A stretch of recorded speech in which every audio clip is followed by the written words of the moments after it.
ஓட்டு போட்ட நண்பர்களே, இன்னைக்கு தான் என்னோட ஓட்ட போட போறேன். வணக்கம் கைஸ். இது சிக்கமா காம்படிஷன் ரெடியாகல. இன்னைக்கு நாள் 17. காலையில எந்திரிச்சோன்னே விறுவிறுப்புக்கு காப்பியை போட்டு குளிச்சுட்டு வந்துட்டு வெள்ளை சொக்கா இருக்கான்னு தேடினா வெள்ளை சொக்காவே கிடைக்கல. அதோட நம்ம ரியல் மேட்ரிக் ஜெர்சியை மாட்டிட்டு அதுக்கு மேட்சிங்கா பிரவுன் கலர் பேக்கியை மாட்டிட்டு ஓட்டு போட கிளம்பிட்டேன். காஸ்டியூம் பார்த்தே கண்டுபிடிச்சிருப்பீங்க யாருக்கு ஓட்டு போட்டிருப்பேன்ட்டு. ஒரு வெற்றிகரமா நம்ம கடமையை ஆத்திட்டு வீட்டுக்கு வந்துட்டு காலமீனை முடிச்சிட்டு வீட்டுல எங்க அப்பா சாக்கான செய்தி ஒண்ணு சொன்னாரு. நாளையில இருந்தே நான்வெஜ் கிடையாதான். நான்வெஜ் இல்லாம எப்படி என் காம்படிஷன் ரெடியாக போறேன்னு சொல்லிட்டு பாக்குறதுக்கு நம்ம சேனலை ஃபாலோ பண்ணி வச்சுக்கோங்க. அப்புறம் போய் படிக்க உட்காந்துட்டேன். நம்மளுக்கு 9ஆம் தேதி எக்ஸாம்னு சொல்லிட்டு அறிவிப்பு விட்டுட்டாங்க.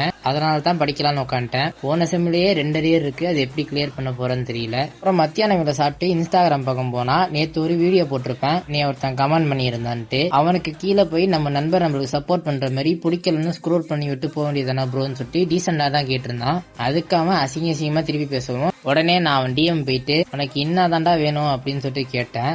அவன் உடனே வண்டியே ஆத்தா அம்மான்னு ஆரம்பிச்சிட்டான். இதுக்கடையில நீ டிமோட்டிவேஷன் பண்றேன்ட்டு உனக்கெல்லாம் எங்கடா மசில் இருக்கு, உன்கிட்ட வந்து எவன்டா work out plan diet plan எல்லாம் கேட்பா அப்படின்னு சொல்லிட்டு கேட்கறான். அப்புறம் உனக்கு என்ன உடம்பு இருக்குன்னு சொல்லிட்டு நீ வீடியோ போடுறன்னு கேட்கறான். அப்புறம் Sreejith bro Deepak bro video போடுறாங்கன்னா அவங்களுக்கு உடம்பு இருக்கு அவங்க போடுறாங்க அப்படிங்கிற மாதிரி சொல்றான். நான் உடனே சொன்னேன் அவங்களே என்னைய ஃபாலோ பண்ணியிருக்காங்க அப்படின்ட்டு. ஆனா இதுதான் என்னால ஏத்துக்கவே முடியல. உனக்கு என்னடா உடம்பு இருக்கு அப்படின்னு சொல்லிட்டு கேட்டுட்டான்.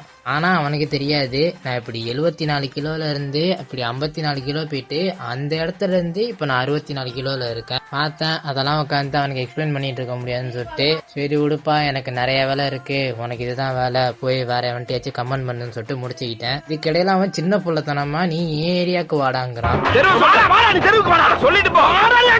அப்புறம் பார்த்தேன் இவன்கிட்ட பேசிக்கிட்டே இருந்தா சண்டை வளர்ந்துகிட்டே தான் இருக்குன்னு சொல்லிட்டு அதோட அவனை கதையை முடிச்சுக்கிட்டேன். அதோட இன்னைக்கு நாளையும் முடிச்சுக்கிறேன். நாளைக்கு வீடியோல சந்திப்போம். அது வரைக்கும் சிக்கமா இருங்க.